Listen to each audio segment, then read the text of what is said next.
Maqaan koo Rabbiraadha. Chaanaaliin koo immoo Rabbiraa Sidiidha.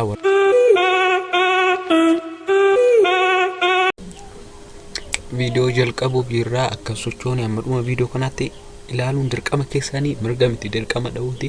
Amma dhuma viidiyoo kanaatti maal ta'a?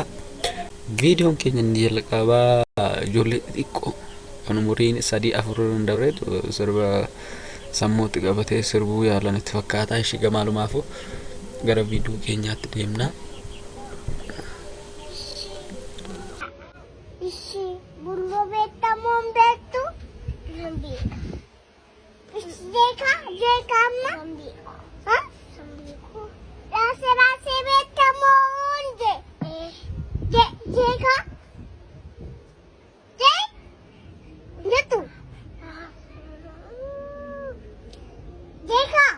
Sinitti toluu danda'a. Maybe yoo sinitti tolu hin beeku. Garuu hin beeku ijoolleen akkamitti akka sammuutti qabatan sammuu ijoollee. Viidiyoon keenya inni lammaffaa immoo barataa yuunivarsiitii natti fakkaata. Maal akka ta'e hin beeknu yeroo waluma faana ilaallu nuqtaala garuu maal akka ta'e wallaalleerra. Warri hiriyoota isaa taatan gorsaanii. Asini firaashi, asini dookimentii, asini baankooni, asini duuriyee, asini wanti hundumaa natti marsan. Viidiyoon keenya akkuma ilaaltanidha. Hin beeku wanta inni ta'e maraachuu danda'a. Viidiyoo amma isin agarsiisu keessaa kamtu akka balleessaa qabu koomentiirra naa keessu. Ilaala seeraan hubadhaate. Viidiyochis immoo kana fakkaata.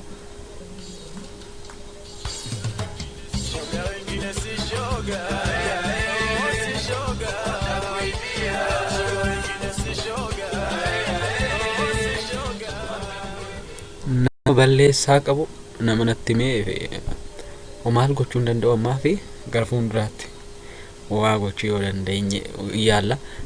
Maalumaafuu nama balleessaa qabna. Tole otoo wanta akkasii dhugumaa ta'ee sin qaqqabe maal gootus wanta akkasii dhugumaadha ta'e maal gochuu dandeessu?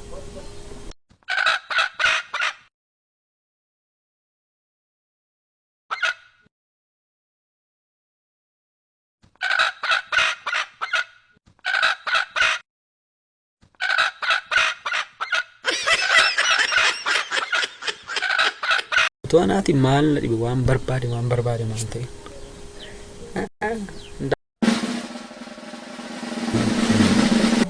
Dhiironni VAT qabne bara fuudhuu akka hin dandeenye amma isinitti himaa abdii kutadhaa bakka itti fuudhuu hin dandeenyu ammoo. Obboleessa kiyyaa dhalaan akkasii jaalatu ni beektaa? VAT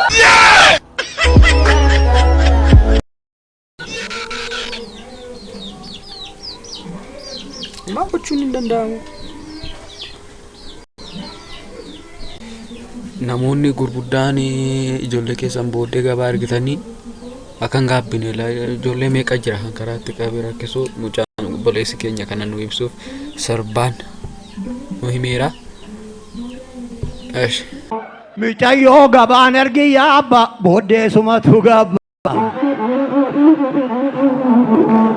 Yaa jorrole maaloo jaarsi looniin eegu dhimma marrachiisa. Ambaraan an beeku shiwwalu sassachiisa. Warreen maatii ijoollee gabaa argataniif ta'a kanaaf jedhan isin qopheesse.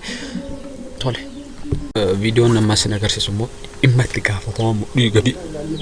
Dhimma itti gaafatamu mudhii gadiidha. Amma dhuma viidiyoo kanatti nu faana akka hojjaan isin gaafadha. Viidiyoon kunis anadha. Ati kun kanuma baasaati. Ajaa'iba malee. Maaliif qabaasaa taate? Itti gaafatamaa dhimma mudhii gadi naan jenna. Ati moo mudhii gadi maal itti goote? Mudhii gadi doktoraan. Ni bulchita? Bulchuu bira kuteetiin numaa qaraasisaa. Wallahi. Hayi qarxam. Viidiyoo keenya inni itti aanu immoo namoota akkamii jira hinna takka immoo namoota akkamii jiraan jedhamas deebiseenii haalaalus.